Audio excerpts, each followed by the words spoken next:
Chères auditrices et auditeurs, bonjour. Je suis Yannick et bienvenue dans ce nouveau podcast de cette série du coin des familles qui est consacrée aux allergies pour mieux les comprendre et pour celles et ceux qui en souffrent, essayer de mieux vivre avec.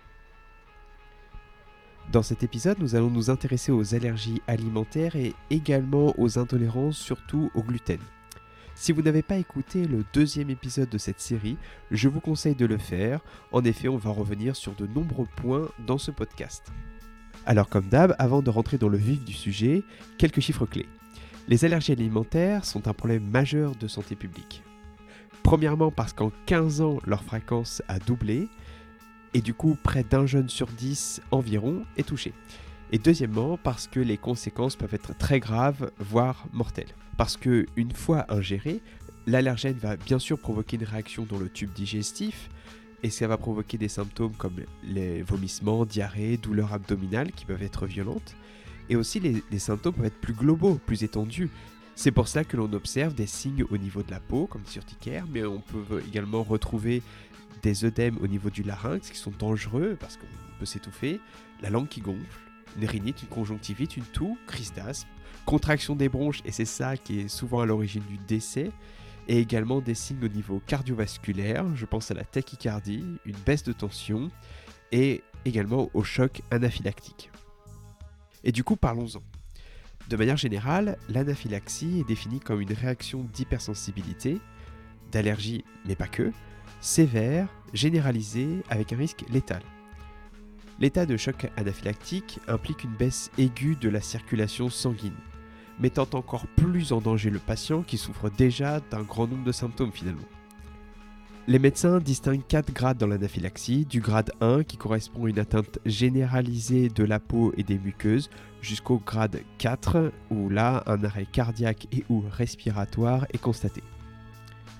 Du coup, si vous voyez quelqu'un qui est en état de choc anaphylactique, réflexe d'entrée de jeu, l'appel au SAMU est indispensable.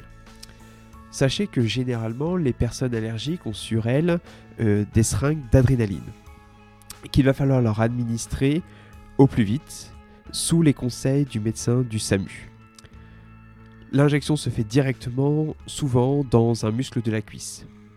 Alors rassurez-vous, ces situations ne se produisent heureusement pas fréquemment, tant les patients allergiques ont l'habitude d'éviter les allergènes. Mais toutefois, si ça arrive, il faut savoir que sans prise en charge adéquate et rapide, l'état de choc anaphylactique est inéluctablement létal. Alors on va revenir un petit peu sur le rôle de l'adrénaline. L'adrénaline est utilisée pour contrer les effets les plus graves de l'anaphylaxie, à savoir inverser la vasodilatation généralisée et la perméabilité des vaisseaux sanguins, tous deux responsables des œdèmes, donc qui sont dangereux, et l'adrénaline va également permettre de stopper la contraction des muscles bronchiques et donc reprendre la respiration. Alors même si ce traitement va avoir une utilité primordiale, la personne doit être quand même prise en charge par les secours et les unités et les équipes hospitalières afin de lui donner tous les traitements appropriés, parmi eux les antihistaminiques, une perfusion qui est absolument indispensable, les corticoïdes ou encore le glucagon. C'est une hormone qui permet de fabriquer du sucre à partir de nos réserves et celle-ci est utilisée dans ce cas pour corriger la baisse de tension. Alors, le meilleur moyen pour éviter les crises, c'est d'éviter d'ingérer l'allergène. Alors pour cela, l'État français a défini une liste de 14 allergènes et oblige les fabricants, les artisans, les restaurateurs à les mentionner dans les produits, les préparations ou les plats qu'ils réalisent. Bien sûr, cette liste est actualisée et on va retrouver des céréales contenant du gluten, des crustacés, des œufs, poissons, arachides, soja, lait, fruits à coque, céleri, moutarde, sésame, anhydride sulfureux et sulfite, lupin et mollusques. Alors fort heureusement, certaines de ces allergies évoluent avec le temps. L'allergie au lait qui se déclenche bébé va disparaître dans 80% des cas vers l'âge d'1 ou 2 ans. De même, l'allergie à l'œuf ou au blanc d'œuf guérit d'elle-même chez 60% des patients vers l'âge de 3 ans. Par contre, pour l'arachide, les oléagineux, les poissons et ou les crustacés, celle-ci disparaît beaucoup moins fréquemment. Pour ce qui est de la désensibilisation, jusque-là, ça n'existait pas pour les allergies alimentaires.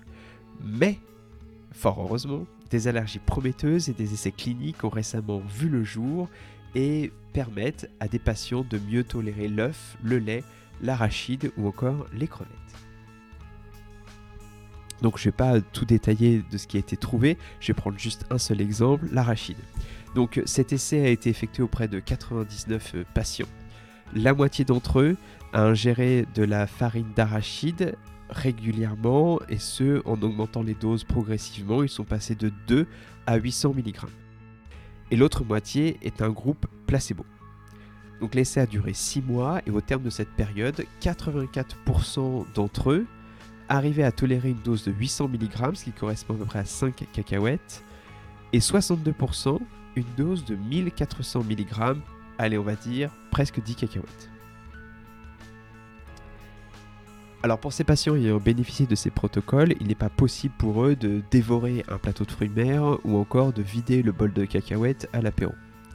En revanche, ça les protège de petites doses d'allergènes qui peuvent être ingérées par erreur ou qui se trouvent dans un plat où il y a plein de choses dedans.